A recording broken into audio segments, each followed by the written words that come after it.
everybody, my name is Mr. Francy and welcome back to Mr. Francy Reads. Today we are doing my reading vlog, talking all the books that I read between, I'm trying to work it out here, the 6th and the 12th of November 2022. So before I go any further, I just wanted to make mention my community tab that I have for my channel. I'm so happy that I finally have this unlocked. Yay.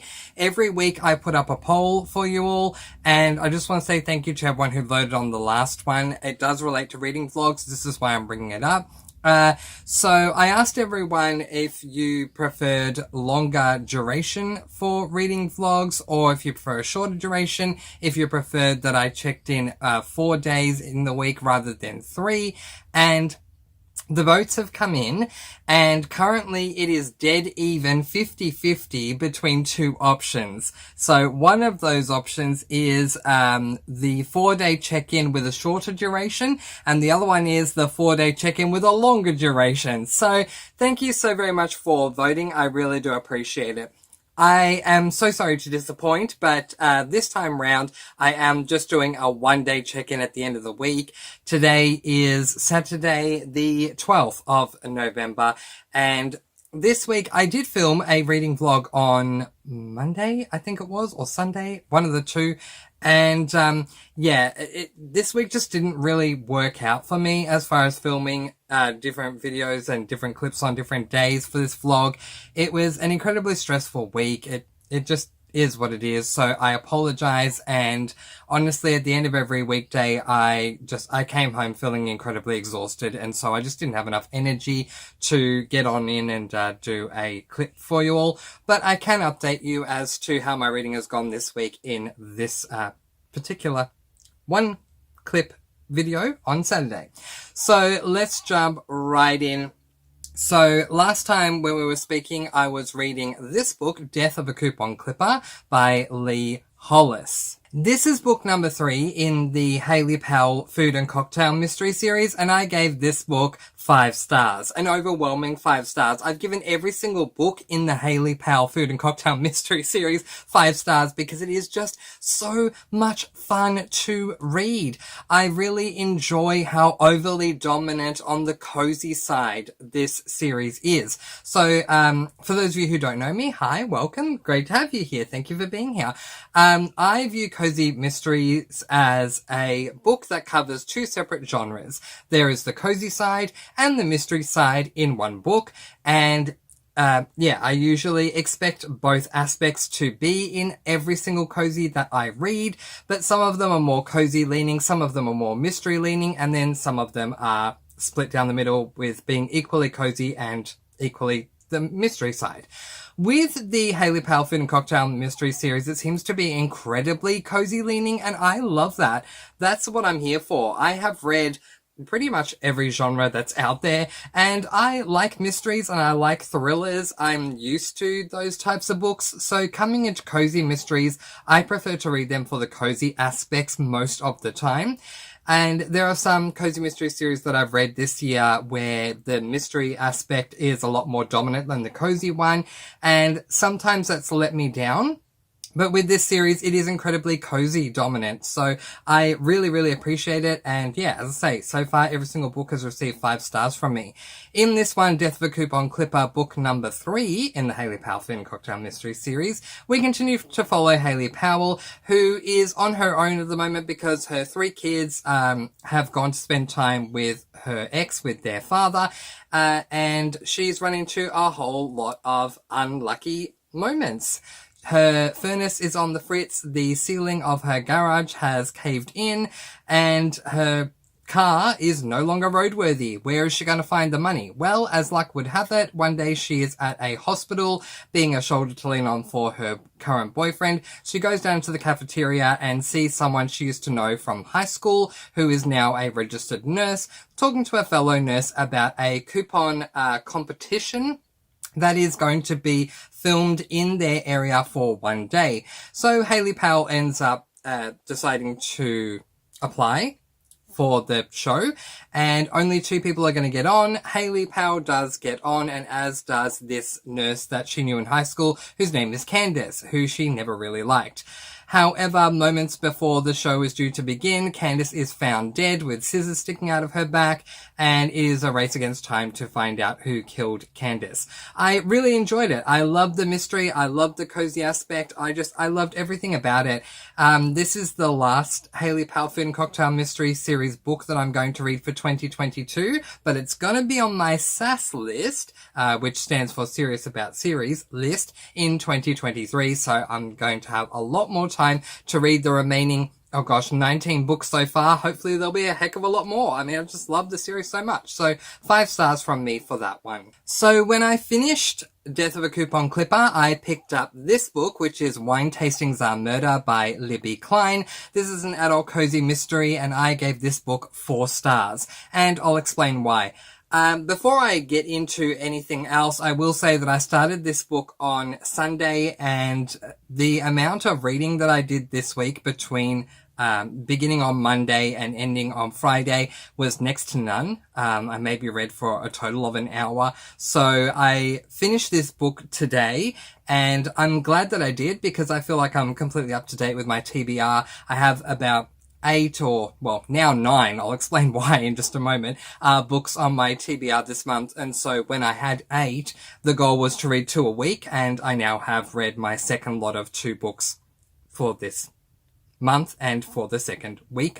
So I'm now read 4 books. You know what I'm trying to say. Anyway, so I feel like I'm up to date, which is good. I ended up giving this book 4 stars, and let's discuss the premise. So in this one, this book is book number 5 in the Poppy McAllister mystery series, and I plan to get up to date with this series by the end of the year so I can cross it off my SAS list.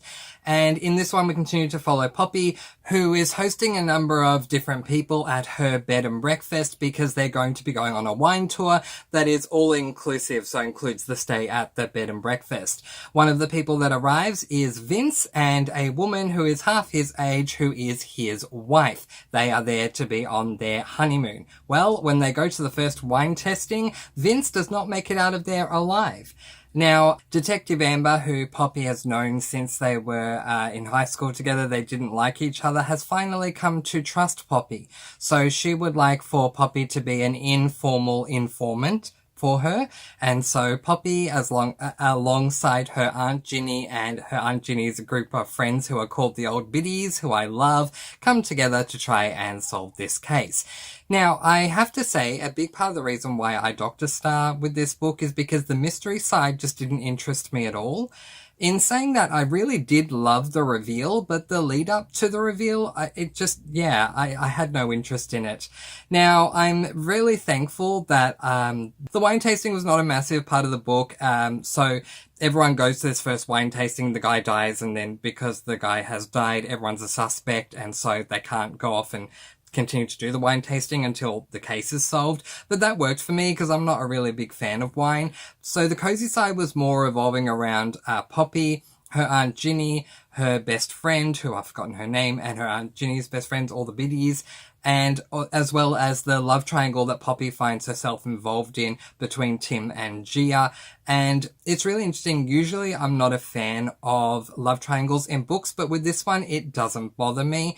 Now, again, I did not like the mystery at all, but the reveal was so well done, and it was layered, which I love. I mean, I love a good reveal anyway, but a good reveal that is layered, I love even more. So I was seriously thinking I was going to give this book 3 stars, but the ending all up deserved an entire star, and that's why it got 4 stars in the end. Now, once the mystery is solved, something else does happen, and all I'm going to say is that the love triangle between Poppy and Tim and Gia does end up getting resolved. I'm not going to say who, but Poppy ultimately makes a choice between the two men, and that had me very intrigued. I don't want to give anything away. If you followed me long enough, you might know from my reaction who she ended up choosing. So I'm just going to say it's resolved. She ends up making her choice, which I loved that a choice was made. And then after she made the choice, a revelation came to light, which had me incredibly, I don't know. It was a cliffhanger. The book leaves on a cliffhanger, and the heading of my Goodreads review says, "No, Libby Klein, you simply cannot do this to me. You cannot leave it on a cliffhanger." But yeah, something happened right at the end, and it was just like, whoa, where did that come from? Now I need to read the next book, but the thing is, I'm not up to reading the next book yet, so I kind of need to wait to see what's going on. But if you want to discuss this book with me, Wine Tastings Are Murder, there is so much spoilery stuff that I want to discuss with you all. The link to my Discord is in the description. Come along and join me, send me a private message, and let's talk about this, because I have so much to say. But here on the channel, I like to keep things spoiler free, but ultimately I gave this book 4 stars. Now, let's talk about the next book that I picked up, which is the book that I'm currently up to. So the plan initially, if you watched my vlog last week, was to pick up this book, which is Books Can Be Deceiving by Jen McKinley. And this is book number 1 in the Library Lovers series. I fully, wholly, and completely intended to pick up this book. Then today, on a whim, I looked into something, found out something huge, and it changed my TBR. I have not shelved this book. It's still on my TBR. I'm just going to read it a little later on in the month. So, therefore, as I've said, Books Can Be Deceiving has not been shelved. It's just been pushed back on my TBR, and I'll read it a little later on this month because I am now instead going to be reading a book that I did not know was going to be available on audiobook this year, and it suddenly is, and best believe I'm now going to jump right on and read it, and that is this book, Proof is in the Potion by Samantha Silver, book number 7 in the Spelford Cove mystery series. Yeah, y'all, on a whim. Literally on a whim. I went to Audible and just had a look because I thought, I'll have a look and see. Oh, that's right. I'm just remembering what happened. So I actually went to fantasticfiction.com. I love that website, by the way. I highly recommend it. This information was passed on to me earlier this year,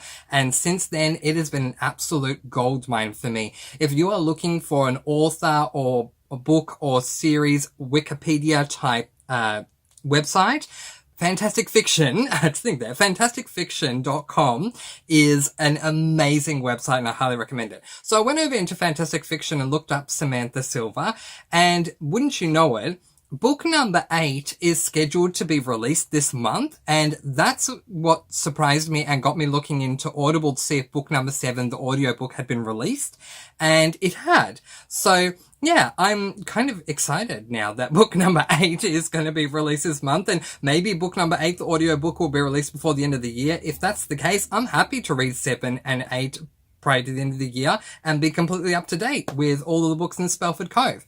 I have been looking forward to reading this book ever since I finished book number 6, where we have this big climactic moment that we've been leading towards throughout the course of the entire series occur right at the end of, as I say, book number 6. So yeah, I've now picked up book number 7. I will quickly show you where I'm at. I am there. So just at the beginning, I'm up to chapter 6, which is page 49.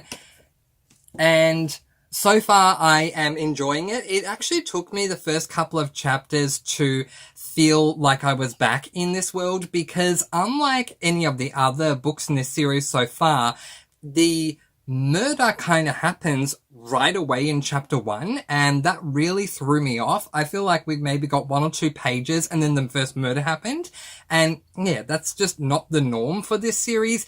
But I feel like the first 6 books were one arc of the series, and now we've started another one, so maybe this is going to be the trend from now on. I don't know, but we will see what happens. So We are continuing to follow our protagonist, who I was just going to check her name, but I've now remembered, is Robin. And Robin is a witch, and the type of witch she is a kitchen witch. So she's able to infuse her magic into her cooking, but being a cozy mystery in a really nice, benevolent type way. So, for example, she's able to inject her magical ability of love, for example, into her cooking. And so when the patrons come along and purchase her food, then while they're eating it, they get to have that magical love from the food, which is beautiful. So, in this one, Robin is feeling quite content with her life after this massive thing that had gone down in book number 6. And then suddenly her cousin Elsa, ends up calling Robin to let her know that a murder has occurred at the, in the, like, I don't know, it's like a rainforest or something, the park forest. She's like a park ranger type thing.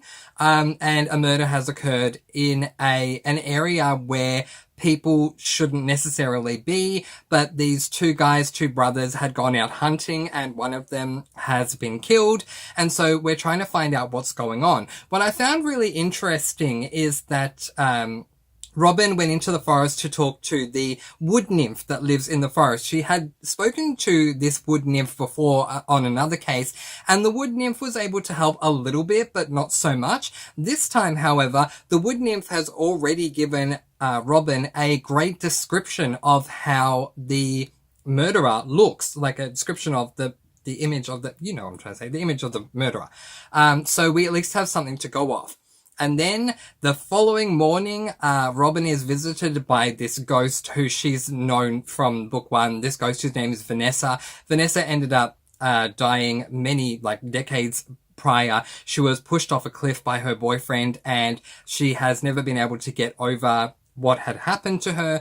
And so, still being, really upset with the situation, she's a ghost and she's just doomed to walk the earth as a ghost until she can move on from what's happened.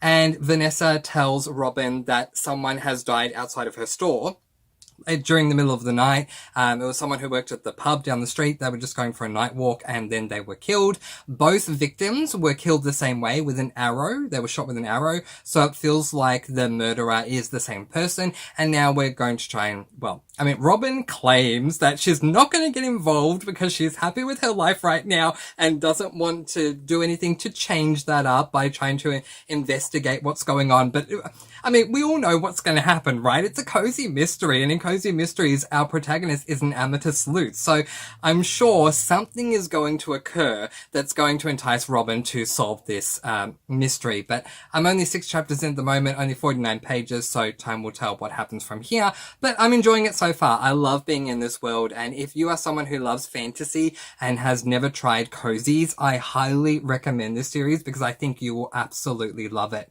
But that is it. That's where things kind of stand at the moment. So let's quickly put those books back up on the screen again. The first book that I completed this week was this book, Death of a Coupon Clipper by Lee Hollis, and I gave this book an overwhelming 5 stars. The second book I finished this week was this book, Wine Tastings Are Murder by Libby Klein, and I gave this book 4 stars. And the book that I'm currently reading is this book, Proof is in the Potion by Samantha Silver, book 7 in the Spellford Cove series. I'm 49 pages in and I'm really enjoying it. So let's now take a quick look at what I plan to read for the rest of this week. Obviously, my first goal is to finish off Proof is in the Potion. I feel like I can finish this tomorrow, Sunday. And so then after that, I'm planning on picking up this book, which is Beauty Expos Are Murder. This is the book that follows Wine Tastings Are Murder by Libby Klein. And so it is book number 6. And I'm really intrigued to find out what's going on with that cliffhanger we left off with Wine Tastings Are Murder. And if I have time, I'm not going to push myself. I need to be realistic that I might be as exhausted this week during the week as I was last week. But if I have time, then the next book I will pick up is the one I was due to pick up right now, which is this book, Books Can Be Deceiving by Jen McKinley, book number 1 in the Library Lovers series. So we will see how we go. That is it for my reading week. How did your reading week go this week? Let me know in the comments section below. I hope that you are having a wonderful reading month so far in November. But in the meantime, I'm going to let you all go with peace, blessings, and so much love. Please do be kind and love one another and spread your sparkling energy all throughout the world. And until next time, happy reading. Bye, everyone.